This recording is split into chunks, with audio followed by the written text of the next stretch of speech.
Welcome to the Anxiety Coaches Podcast, a relaxing and informative show where we explore anxiety, panic, and PTSD, sharing how you can overcome them for life.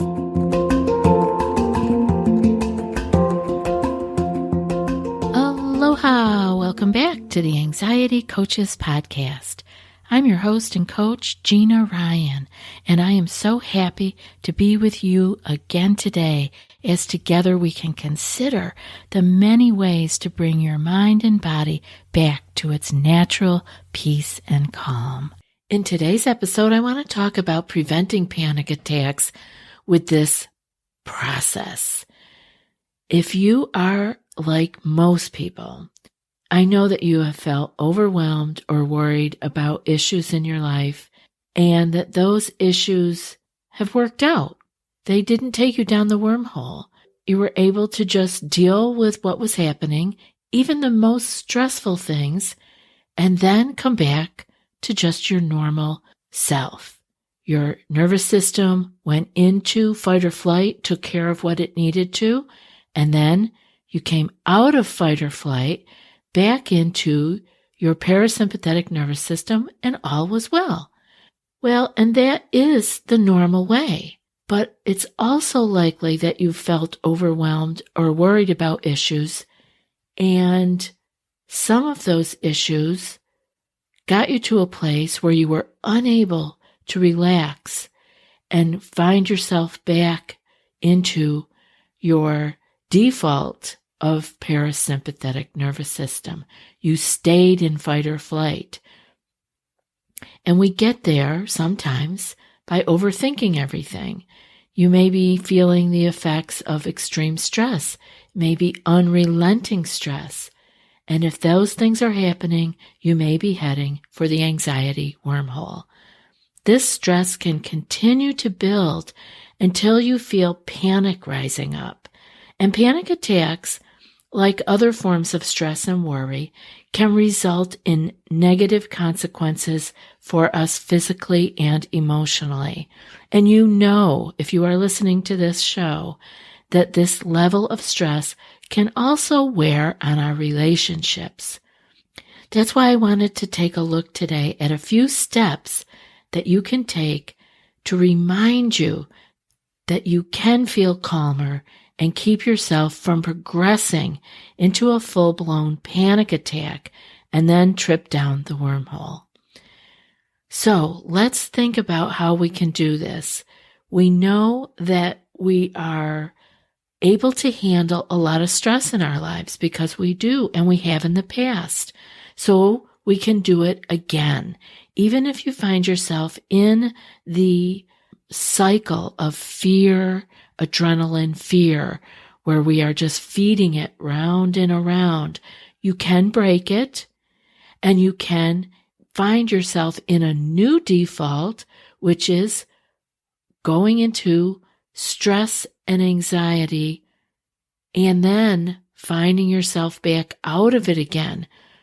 Anxiety is not uncommon in life. Many people experience it, but we only, quote, have anxiety or have anxiety/panic when we continue to live in that fear, adrenaline, fear cycle. So let's see what we can do to break the cycle or to keep ourselves out of it altogether. First off, we want to be able to be honest with ourselves and admit that we are starting to panic or that we're feeling this kind of stress rising in us that may feel overwhelming. So we want to always stay present with how we're feeling. Don't sweep your feelings and your emotions under the carpet. We want to stay on top of them. We don't have to indulge them. We can just see what's happening and assess where we are at. And as soon as you start to panic or feel that the stress is becoming overwhelming, think about the sensations that you are experiencing. And I want you to think about this. Do you feel out of control? Is that the feeling that's coming up? Do you feel like things are just happening to you, that you are a victim, that you can't take care of what needs to be taken care of? In other words, do you feel out of control? Let's look at some physical symptoms. Do you feel like your chest is tight? Or does the thought go through your head that maybe, oh my God, maybe I'm having a heart attack, right? That kind of pressure in the chest, right around the center of the chest or the heart area. Does that feel tight? How's your breathing? Do you feel breathless and dizzy? Do you feel like you can't quite take a deep breath or a complete breath? Or do you feel dizzy, almost vertigo-like, but just kind of off balance? Do you feel like you have a lump in your throat? These are all common symptoms that we might experience as stress is rising in us. We don't have to be in a panic attack to be feeling these feelings. This can be the feeling we get, or these can be the feelings we get when stress is beginning to build inside of us. It's important to be honest with ourselves that we are actually feeling these feelings and openly admit that we are starting to head toward the wormhole, or we are starting to feel like we are going to panic. You'll likely discover that these sensations are the worst thing that will happen. You've already experienced the worst. You just have to be patient until these sensations subside. So you've already felt the worst. Try to remember that. When you're feeling these sensations, the tight chest, the feeling out of control or breathless or even sweaty palms, whatever your particular physical sensations might be, remember that you are already experiencing the worst that will happen.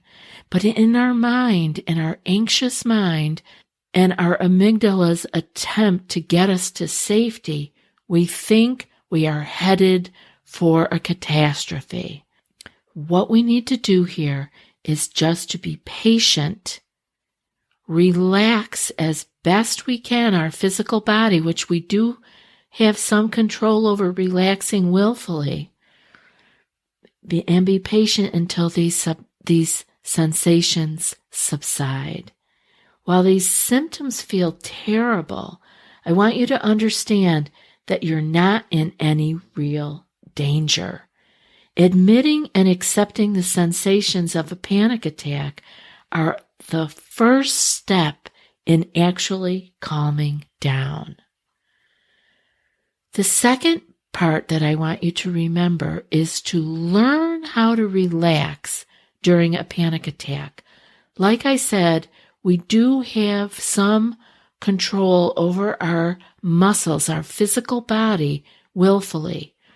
Now, I know it sounds impossible to learn how to relax during a panic attack, but it's not. Regardless of where you might be, I want you to try to focus on your breathing and relaxing the tense and tight area in your body during a panic attack. So if you're in a safe place and you're not driving, allow your eyelids to gently close as you inhale and exhale a little bit slower.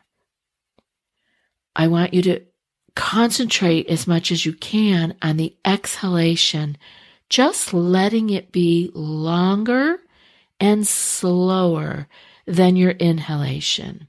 And if you can relax your belly, your inhale will take care of itself by going deeper as your exhale was longer and slower. It gives the lungs the idea that they need to fill up more and go deeper. And going deeper is the important part here, because this stimulates the vagus nerve, which sends the message to our brain that all is well. This stimulates the parasympathetic nervous system, the peace and calm side of our nervous system. So try to inhale and exhale slowly, again with your concentration on the exhale. Try to avoid thinking about anything other than using your diaphragm to fill and empty your lungs, letting your belly relax. This will cause your breath to go deeper naturally. If you happen to be driving, which happens quite often when panic and high stress levels arise, if you are driving the car, when the panic occurs, bring the vehicle to a safe stop. You can pull over until you get the hang of this process. Then you'll be able to do it actually when you're driving, sans the closing your eyes. We will keep our eyes open when we are driving. But bring the car over to the side of the road and stop if you have to. When you have learned this, like I said, you'll be able to do this more automatically and be able to do it while you are driving. But acknowledge and release the stress that is pent up in your body. Let it go, and then do the first thing that we talked about with the breathing. Letting our diaphragm do the filling and the emptying of the lungs by exhaling longer and slower. Continue to focus on this belly breathing until you can feel that the sensations of the stress and panic are gone. When you feel the calm come back, and you feel centered and in control again, you'll know that the panic has subsided. And I want to tell you that full-blown panic attacks always pass. They always subside. You just have to wait for it.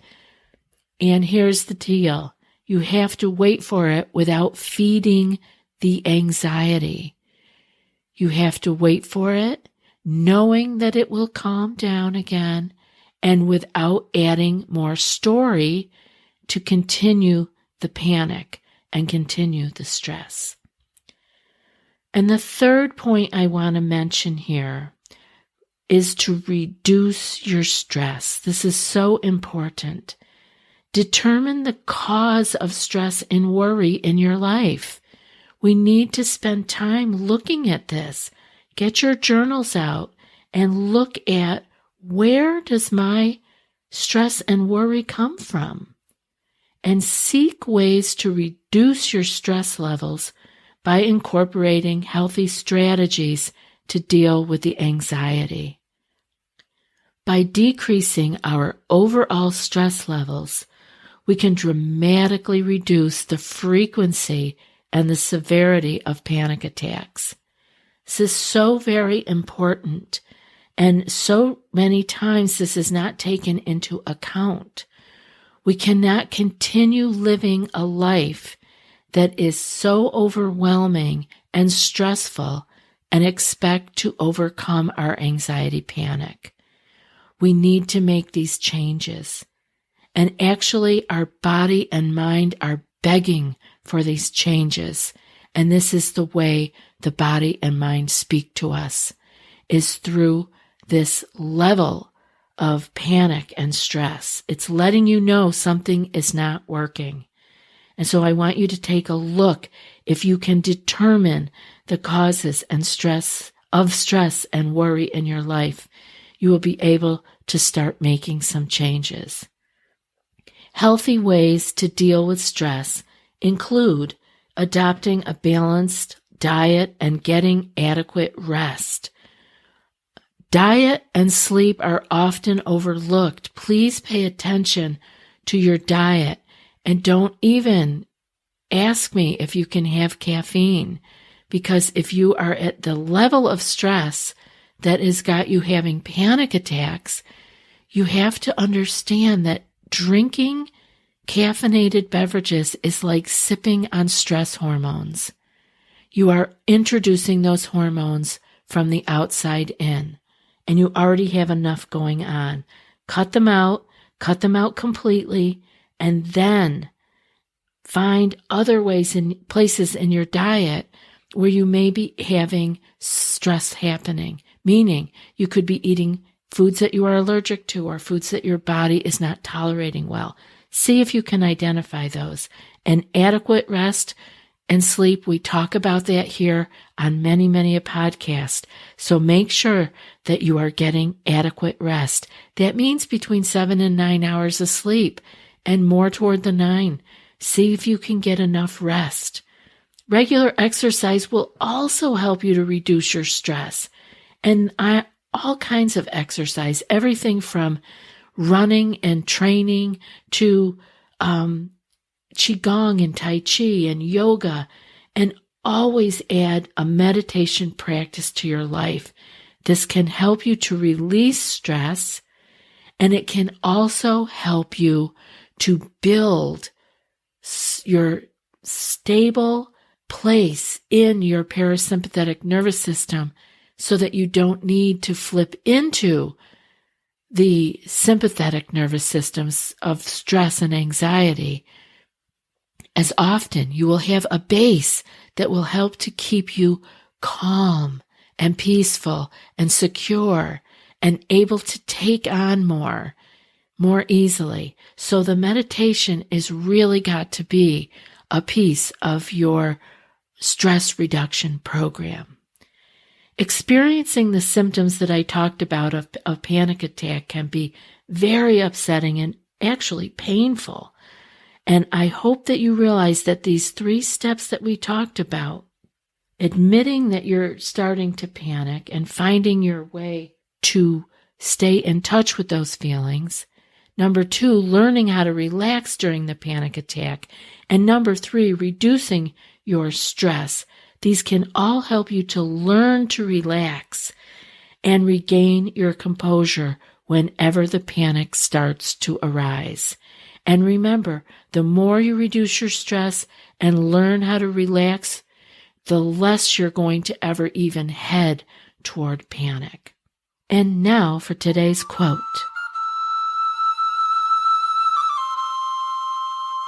Smile, breathe, and go slowly. And that's from Thich, Nhat, Hanh.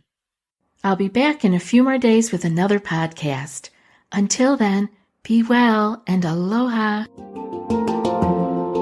Thanks so much for joining us for today's episode of the Anxiety Coaches Podcast. Find more information at theanxietycoachespodcast.com.